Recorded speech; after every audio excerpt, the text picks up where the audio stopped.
성탄절이 되었지만 예전 같지는 않아요. 예전에는 정말 저희 어렸을 때 성탄절이 정말 그렇게 기다려지고 성탄절 날은 꼭 뭐가 무슨 일이 있을 것 같은 그런 엄청난 기대가 있었는데 현대 사회가 아, 시간이 지나면 지날수록 나이를 먹으면 먹을수록 예전의 그런 기다림 그게 조금씩 덜해지는 느낌이 들어요.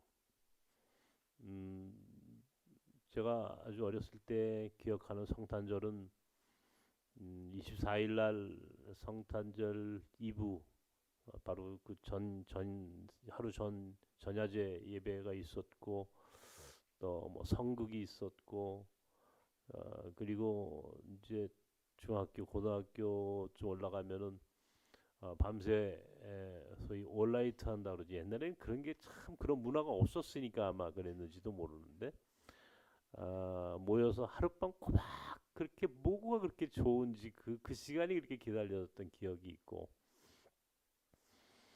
그러다가 새벽에 또 새벽송이라고 하는 그런 한국 교회만의 특별한 문화가 있었죠.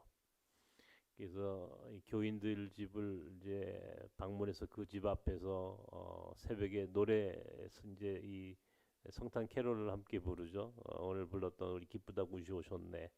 또 저들 밖에 뭐 이런 찬송을 부르면서 이제 예수의 오신 소식을 전하는 거죠. 그러면 교인들이 또 집에 들어와라 해가지고 떡국도 끓여주고 또 먹을 것도 주고 그리고 정작 이제 11시에 아침 예배를 드릴 때쯤은 다 이제 어, 어, 못 일어나죠. 그런데 요즘은 그런 문화가 거의 많이 사라졌죠. 이제 새벽송이라는 문화가 아직도 있습니까, 우리나라에? 뭐 모르겠어요. 시골에는 있을지 모르겠어요. 근데 도심에는 아마 잘못했다가 옆집에서 경찰 신고 들어가고 시끄럽다고 그러고 아파트에 사는 문화로 이제 그 삶의 패턴이 바뀌면서 예전에 그런 성탄절의 문화 예배 또 그렇게 그 함께 그 기뻐하고 좋아했던 그런 시간들은 점점 잊혀지는 것 아닌가 하는 생각이 들어서 좀 아쉽습니다. 사실 그게 이제 좋은 우리 교회의 문화였는데 그런 것들이 좀 이어졌으면 좋았을 것을 하는 좀 더 각박해지고 힘들어지면서 성탄의 의미가 더 퇴색되는 그런 아쉬움이 좀 있습니다. 그럼에도 불구하고 오늘 우리 성탄절 이 기쁜 소식 예수께서 이 땅에 오셨다는 게 기쁜 소식이죠. 그게 복음이죠. 복음이라고 하는 말 기쁜 소식이란 뜻인데 예수께서 이 땅에 오셨습니다. 이 기쁜 소식을 전하고 나누는 오늘 이 아침에 이 예배는 정말 우리에게 큰 기쁨이고 축복의 예배가 되기를 바랍니다. 예수 그리스도의 오심을 이제는 교회는 다시 기다리는 거죠. 예수께서 승천하시고 부활 이후에 예수께서 승천하시고 제자들에게 말씀하셨죠. 내가 다시 올 것이다. 다시 오겠다. 예수 그리스도의 오심을 재림이라고 하는데 예수 그리스도의 오심을 기다리는 사람들 이것이 오늘 우리 기독교인이죠. 우리 예수 믿는 사람들은 다른 것이 아닙니다. 예수 그리스도의 오심을 기다리는 공동체 이렇게 설명해도 잘못된 해석이 아닙니다. 예수 그리스도의 다시 오심을 기다리는 언제 우리 주님이 오실 것인가? 언제 우리 주님이 오셔서 2000년 전에 그 기쁜 소식이 다시 이 인류 역사 우리에게까지 이 기쁜 소식이 들려져야 할 텐데 언제 누구에게 어떤 모습으로 이 기쁜 소식이 다시 들려질 것인가? 예수 그리스도를 기다리는 사람들의 삶의 태도, 삶이란 어떤 것이어야 하는가? 어떤 자들에게 과연 예수 그리스도의 다시 오심이 현실로 드러날 것인가? 예수 그리스도의 오심을 기다리는 교인들, 예수 그리스도의 다시 재림을 기다리는 오늘 우리 교회가 취할 태도는 무엇인가? 이것을 알고 사는 것이 결국 그 사람들에게만 예수 그리스도의 오심이 의미가 있을 것이고, 다시 예수께서 지금 오셔서도 그렇게 삶을 준비한 자들에게만 예수 그리스도께서 오늘 우리에게 찾아오시고 보여주시죠. 어떤 삶을 살아야 하는가? 예수 그리스도의 오심을 기다리는 사람들은 간절히 기다렸습니다. 간절함. 이 자주 쓰는 말입니다. 간절하고 절박하게, 간절하게 기다리는 삶. 누가복음 2장에 있는 말씀을 한번 여기에 올려봤습니다. 함께 읽어봅시다. 시작.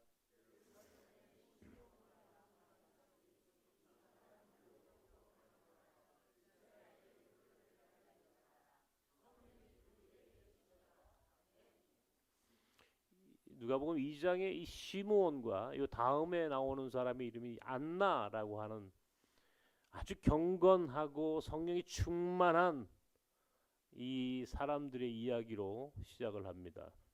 이들이 예수 그리스도의 오심을 기다렸다. 오늘 성경은 이스라엘의 위로를 기다렸다 이런 말로 썼습니다. 이스라엘의 위로를 기다렸다. 여기서 위로라고 하는 말은 사실은 메시아를 얘기합니다. 얼마나 간절하게 기다렸는지 그것을 설명하는 표현이에요. 여기서 기다린다라고 하는 표현은 헬라어로 프로스테코마이라고 하는 단어입니다. 프로스테코마이. 이 단어의 의미는 간절하게 기다린다 그런 말입니다. 그냥 기다리는 게 아니에요. 마음속 깊이 간절하게 절박하게 정말 그 간절함의 끝판왕, 너무너무 간절하게, 너무너무 절박하게 이런 표현이에요. 이스라엘의 위로를 기다리는 시몬과 안나 같은 이런 사람들에게 예수 그리스도가 오셨음이 보여졌어요. 그러니까 그런 사람들에게 예수 그리스도의 오심이 드러나는 거예요. 그러니까 세상 사람들은 예수가 오셨다라고 했지만 정작 예수 그리스도의 오심을 본 사람은 그렇게 많지 않아요. 누가 봤어요? 성경에 보면 동방박사들, 목동들, 양치는 목동들, 그리고 안나와 오늘 시므온과 안나와 같은 이스라엘의 위로를 기다렸던, 간절하게 기다렸던 사람들에게만 예수 그리스도가 오심이 드러납니다. 그가 오신 것을 몰라요, 사람들은. 오히려 예수 그리스도가 오셨다는 소식을 들었지만 그 소식을 기쁜 소식으로 듣지 않는 사람도 있어요. 헤롯 같은 사람입니다. 헤롯은 마태복음 2장에서 이렇게 이야기합니다. 함께 읽을까요? 시작.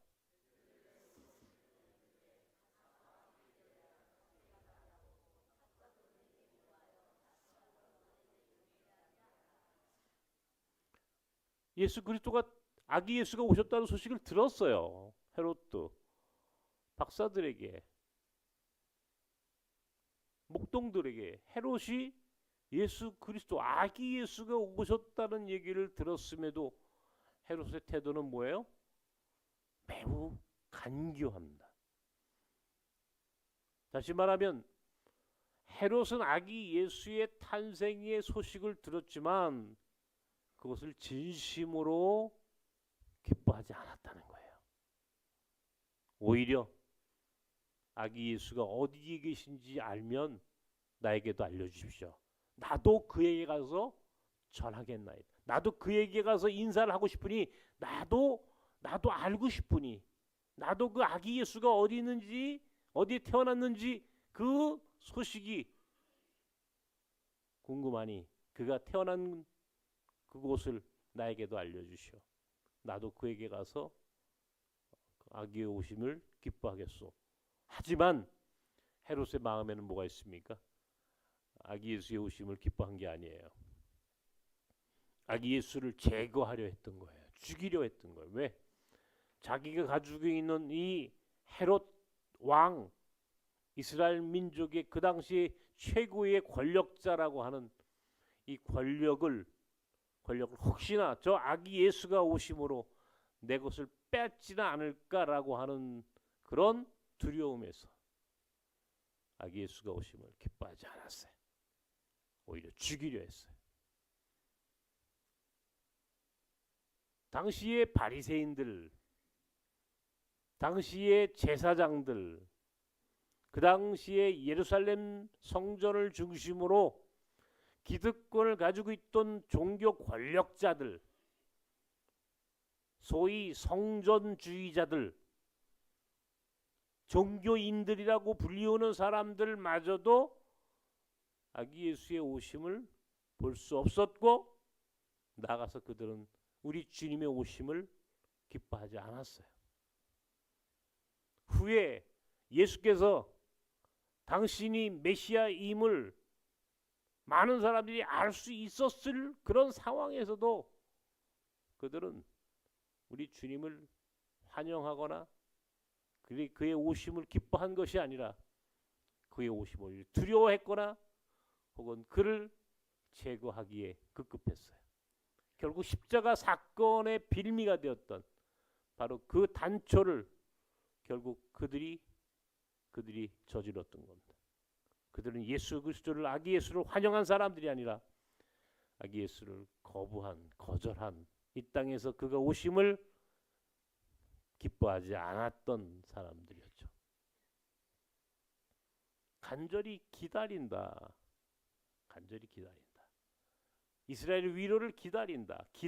기다림이라는 말의 의미가 무엇입니까? 믿음이란 기다리는 거예요. 믿음은 기다림입니다. 예수께서 이 땅에 오실 것이라고 하는 것을 우리가 믿죠.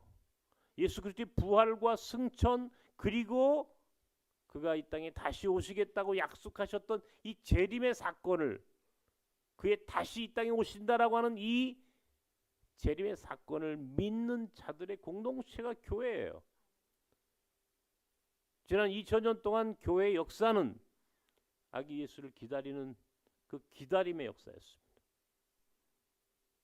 사람들은 기다리다 지쳐서 교회를 떠났고, 어떤 이들은 배교를 했고, 어떤 이들은 그 아기 예수가 오신 것을 볼 수 없는 삶을 살아가죠. 이 기다림, 믿음의 삶, 예수 그리스도의 오심을 기다리는 그 기다림의 끝, 언제까지? 오실 때까지. 그가 반드시 오실 것이라고 하는 사실을 우리는 믿기 때문에 우리는 변함없이 기다려야 되는 거예요. 이 기다림이라고 하는 이 단어는 매우 중요한 거예요. 아까 얘기했죠? 프로스테코마이라고 하는 이 단어, 기다린다.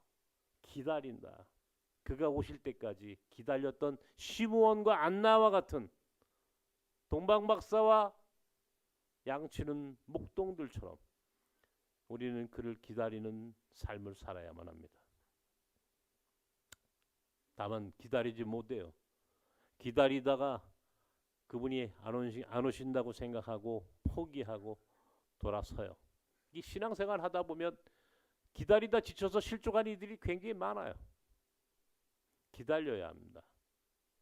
끝까지 기다리시길 바랍니다. 근데 그 기다림은 그냥 기다리는 게 아니에요. 깨어 있음으로 기다려야 한다는 거예요. 잠들면 안 되는 거예요. 깨어 있으라. 어떤 이들에게 예수께서 오시느냐? 어떤 이들이 예수께서 오셨는데 그 아기 예수를 만날 수 있느냐?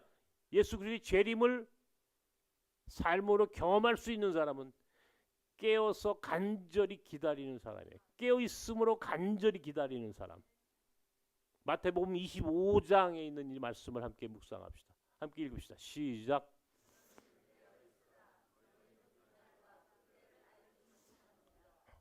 그날과 그때는 알지 못한다는 거예요. 기다려. 근데 사람들은 말이죠. 기다리다가 사람들이 이제 얘기합니다. 야, 1900 몇 년도에 92년도인가? 그때 그 10월 28일 날 소위 예수의 재림을 얘기했던 사람도 있었죠. 그죠? 그날 예수께서 오신다, 휴거가 일어난다, 막 난리가 났죠.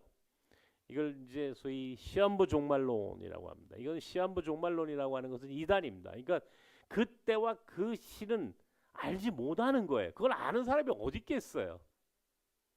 분명히 성경은 얘기했는데 알지 못한다고. 알지 못한다는 게 그날 우리 주님이 다시 오시는 그날 그 시간은 알지 못하는데 사람들은 너무 궁금한 거야. 알면 좋겠어. 그 인간의 심리를 이용해서 꼭 이단이 나오는 거예요. 이단이 나와서 때를 가리켜줘. 2026년도, 2025년도, 뭐 25일, 12월 25일 우리 주님이 다시 오실 겁니다. 사람들은 그 이야기를 듣고 이단에 빠지거나 그런 어리석은 행동을 할 때가 굉장히 많죠. 우리 교인들은 이 말씀 앞에 그때 그날과 그때는 알지 못한다는 이 말씀을 결코 잊지 마십시오. 이게 복음이에요. 그걸 그날과 그때를 알면 어떤 일이 벌어지느냐? 사람들이 그 앞두고 만약에 우리 2025년 12월 25일 날이다 딱 오늘 정했다 그러면 12월 24일까지 엉망진창으로 사는 거야. 그죠?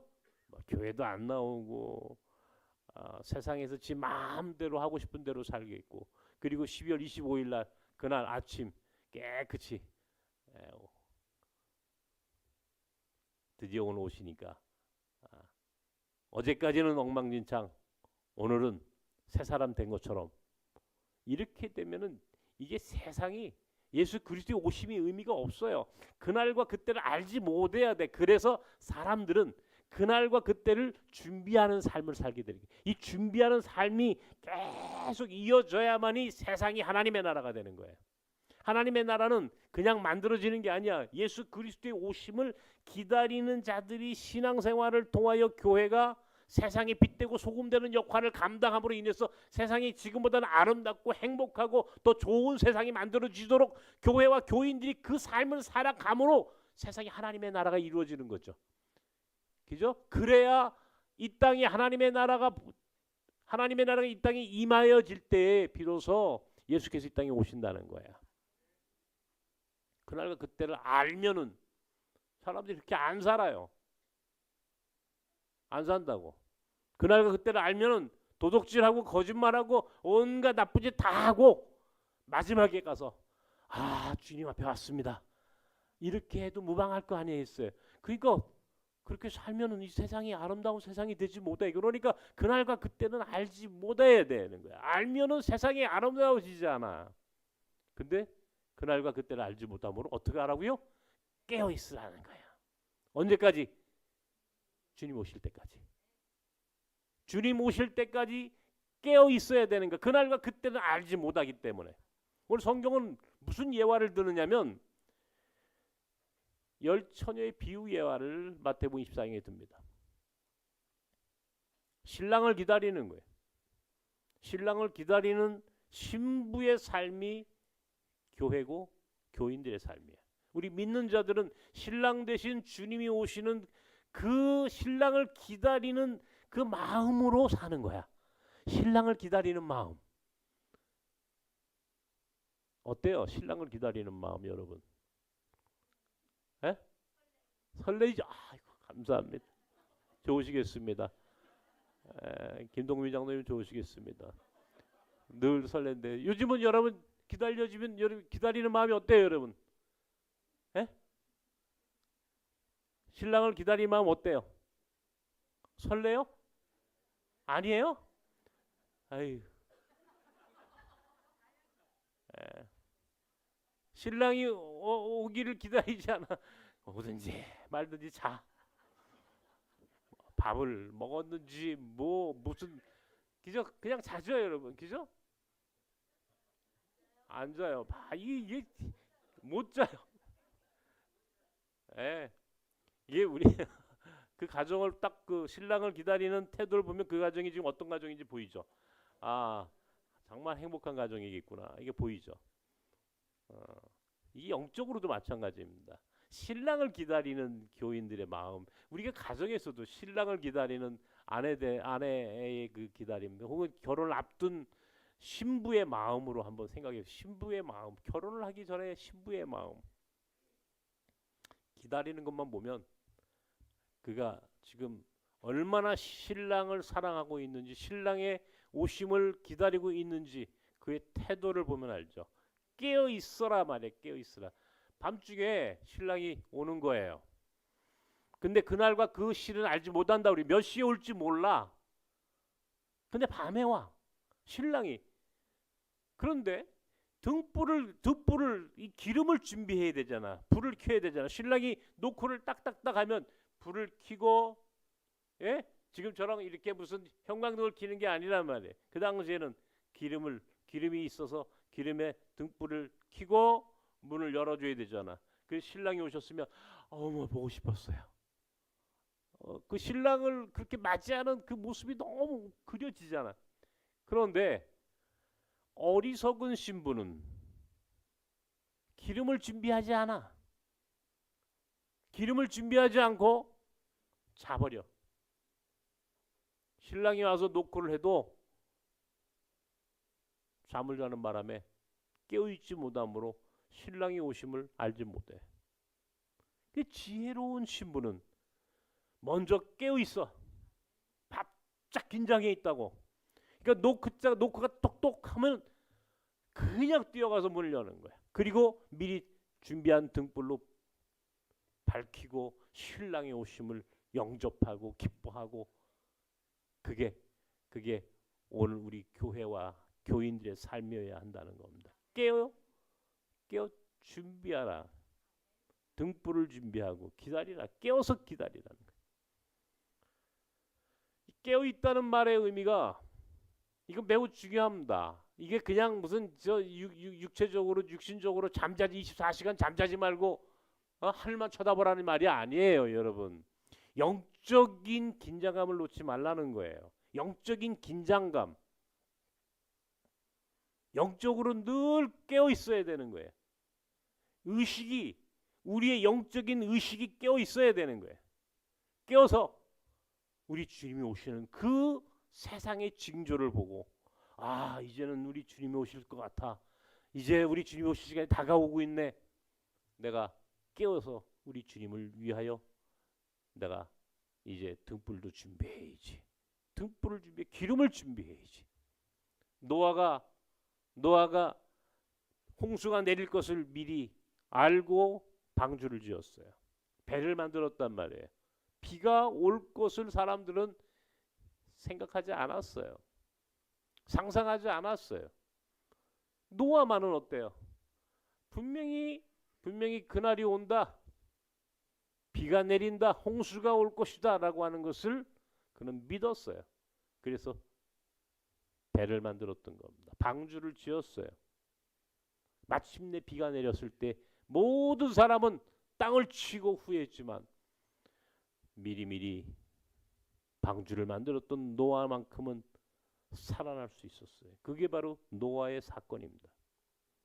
이 말씀은 어리석은 신부와 지혜로운 신부의 이 예화는 영원한 진리야.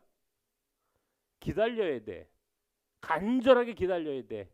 그러나 그 간절함의 표현이 어떤 거에 하느냐면 준비되어 있어야 하는 것이고, 그것은 곧 깨어있음을 얘기하는 거예요. 깨어있음.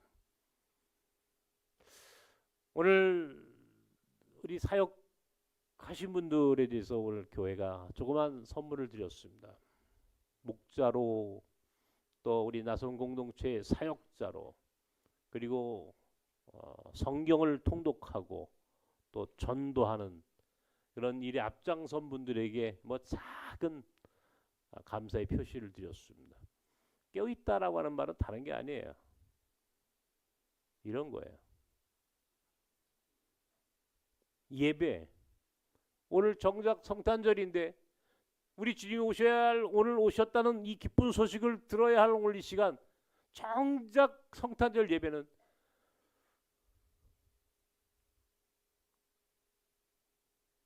깨어있다라고 하는 말의 의미는 아주 쉬운 거예요. 단순한 거예요.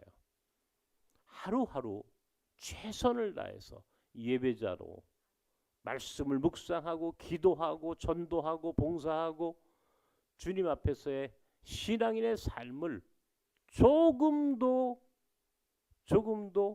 포기하지 않고 멈추지 않고 게으르지 않고 그렇게 성실하게 하루하루의 일상을 살아가는 것, 이게 깨어 있음입니다. 깨어서 기다린다. 과연 이 삶은 어떤 삶인가? 오늘 성경 마태복음 24장에 있는 말씀이 바로 그 답입니다. 마태복음 24장에 있는 말씀 여기 기록했습니다. 오늘 본문입니다. 함께 읽읍시다. 시작.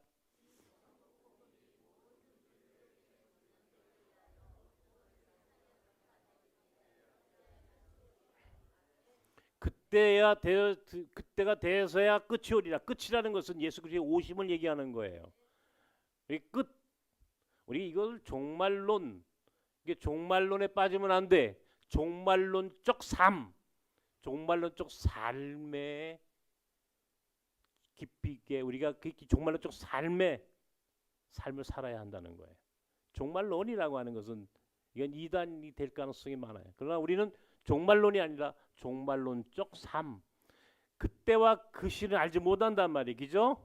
그날과 그때는 알지 못해. 그러나 그 마지막 때 언제 주님이 우리 신랑이 와서 노크를 할지, 언제 주님이 다시 오실지 우리는 알지 못하지만 그날과 그 시를 알지 못하는 우리는 하루하루 성실하게 깨어서 기다려야 하는데, 그 기다림의 삶이란 건 뭐냐? 오늘 성경이 얘기한 거예요. 예수 그리스도의 복음이 땅끝까지 증거되게 하는 것. 이게 바로 예수 그리스도의 오심을 기다리는 삶. 말씀을 증거하고 하나님의 말씀을 세상의 온 민족들, 온 열방들에게 증거하기 위하여 살아가는 소위 선교적 삶을 살아가는 것. 이것이 깨어 기다리는 예수 그리스도의 재림의 날, 마치 지혜로운 신부들과 같은 삶은 바로 깨어 기다리는 자의 삶은 선교적 삶을 살아가는 이 모습. 하나님의 말씀이 마지막 땅끝까지 복음이 전파되는 그 순간 마침내 끝이 오리라. 마침내 우리 주님이 다시 오실 것이다 라고 하는 이 재림의 약속이 이루어지기 위해서는 복음이 땅끝까지 전파되어야 한다는 겁니다. 선교적 삶이야. 선교적 삶. 나는 우리 교우들이, 여러분들이 선교적 삶이라고 하는 이 말씀의 이 표현에 너무 식상된 것 같아. 너무 이 매너리즘에 빠져 있는, 혹시라도 그렇게 그런 삶이 되어서는 안 됩니다. 이 선교적 삶은 대단히 복된 자의 삶을 살아가는 거예요. 언제 오실지 몰라. 우리가 주님이 언제 끝나요? 우리 인생이 언제 주님이 다시 재림해요? 근데 어떻게 준비해요? 우리가 맨날 교회 가가지고 앉아서 있어요? 하늘 쳐다봐요? 도대체 주님을 기다린다는 이 간절함의 삶이란 뭐냐? 깨워서 기다리는 자의 삶이란 뭐냐? 구체적으로 선교적 삶이에요. 선교적 삶. 아무 때나 오셔도 돼. 주님이 오늘 오셔도 좋고 내일 오셔도 좋아. 아무 때나 오셔도 문제가 되지 않아. 왜? 나는 이미 준비된 삶을 사니까. 하나님의 말씀을 증거하는 선교적 삶을 매일같이 살아간다는 이 선교적 삶에 헌신된 자들에게는 언제 오셔도 문제가 없어요. 소위 종말론적 삶은 즉 선교적 삶이다. 종말론적 삶, 선교적 삶은 곧 종말론적 삶을 살아가는 자의 모습이어야 한다는 거예요. 나는 어떻게 살다가 어떤 모습으로 죽을까? 요즘은 그런 생각을 많이 합니다. 어제는 혼자 이 바울의 고민이라고 하는 칼럼을 썼어요. 제가 혼자 내가 설교 준비를, 오늘 성탄절 준비를 하다가 말씀을 준비하다 내가 어떻게 죽을까? 어떤 모습으로 죽을까? 사람들은 나보고 병에 걸렸으니까 이제 쉬라고도 하고 공기 좋은 데 가가지고 건강을 회복하기 위해서 노력하라고 얘기하는 이들이 굉장히 많아요. 근데 과연 그게 내가 그렇게 사는 게 맞나? 나도 어디 좋은 데 가서 좋은 공기 먹고 좋은 공기와 더불어 좀 쉬고 스트레스 덜 받고 그러면 조금 더 오래 살 수 있을지 몰라요. 그런데 그 다음에 뭔데 그게? 아무리 생각해도 그건 아니에요. 바울이라는 사람은 1차, 2차, 3차 전도 여행을 끝내고 마지막 그가 고린도 교회에서 에베소로 돌아오는 일련의 그런 쭉 이 과정에서 제자들이나 소위 바울의 동역자들이나 주변 사람들이 바울에게 뭐라고 그러냐면 이제는 안디옥에 돌아가서 쉬십시오. 이제 이만하셨으면 되셨습니다. 충분히 일했고 충분히 헌신했습니다. 돌아가서 안디옥에서 이제는 은퇴하십시오. 쉬십시오. 바울은 고민한 거예요. 이게 내가 안디옥에 돌아가가지고 은퇴하는 게 맞아? 내가 안디옥에 돌아가서 쉬는 게 맞아? 생각했겠죠. 바울은 안디옥으로 가지 않아요. 바울은 어디로 가냐면 예루살렘으로 갑니다. 예루살렘에는 누가 기다려요? 바울을 고발하고 바울을 붙잡아서 옥에 가두어 두려는, 바울을 핍박하려고 하는 이들이 기다리고 있어요. 유대인들이 기다리고 있어요. 바울은 예루살렘을 넘어 로마까지 가고 싶었던 겁니다. 거기에는 죽음이 기다려요. 순교의 자리예요. 바울은 깊은 고뇌가 있었겠죠. 예루살렘으로 가면 박해가 시작될 것이고 로마로 가면 죽음이 기다리고 있다는 사실을 바울은 잘 알고 있는 사람이에요. 보통의 바울 주변에 있는 모든 이들이 바울을 말려 거기 가면 안 된다고, 죽는다고. 바울은 갑니다. 이게 바울의 삶이었어요. 바울의 결단이었다고. 예수께서 십자가 위에 달려 돌아가시기 전에 그가 감단산에서 기도하시면서 주님, 이 잔을 내게서 제거해 주십시오. 나는 이 독배를 마시고 싶지 않습니다. 그러나 내 뜻대로 마옵시고 아버지의 뜻대로 하옵소서. 이 기도를 하며 인간적인 고뇌를 하죠. 과연 십자가를 짊어지고 저 골고다 언덕을 가야 할 것인가, 아니면 쉽게 편안하게 인생을 살 것인가. 그때에 하나님은 그에게 십자가 골고다 언덕의 길을 선택하도록 그의 심령 가운데 오셔서 말씀해 주신 겁니다. 바울에게도 예수 그리스도에게도. 나도 마찬가지. 나는 요새 그런 생각을 굉장히 많이 합니다. 나는 어떻게 죽을 것인가? 어떻게 죽을 것인가? 어떤 모습으로 살다가 죽을 것인가? 내 마지막의 모습은 무엇인가? 바울의 고민을 합니다. 바울이 예루살렘과 로마로 갔듯이 나도 그 길을 가야 하겠다. 끝까지 선교적 삶을 포기하지 않겠다는 겁니다. 끝까지 하나님 나라를 위해서 하나님 나라 사역에 부르심 받은 자로서 멈추지 않아야 되겠다. 그리고 마지막 그 길 위에서 죽어야 하겠다. 그 길 위에서 내 마지막에 우리 주님이 우리에게 원하시는 것은 바로 그거예요. 언제 오셔도, 주님이 언제 오셔도, 우리가 언제 죽어도 관계없는 삶, 이게 복 있는 자의 삶이에요. 아시겠습니까? 복 있는 자의 삶은 어차피 다 죽어. 우리 인생이 한 번은 어차피 죽으면 우리 예수 믿고 하나님 나라 가잖아. 이 땅에서 하나님 나라를 위해 사는 것, 이게 최고의 복이야. 그 다음은 하나님 나라에서 내 삶은 그 다음 하나님 나라에 이미 보장되어 있어. 보장되어 있어. 근데 뭘 또 쉬어? 뭘 또 은퇴하시느냐고요. 하나님 나라 가면 다 거기서 쉬는데 멋진 하나님 나라를 앞두고 있는 사람이 뭐 이 땅에서 쉬어요.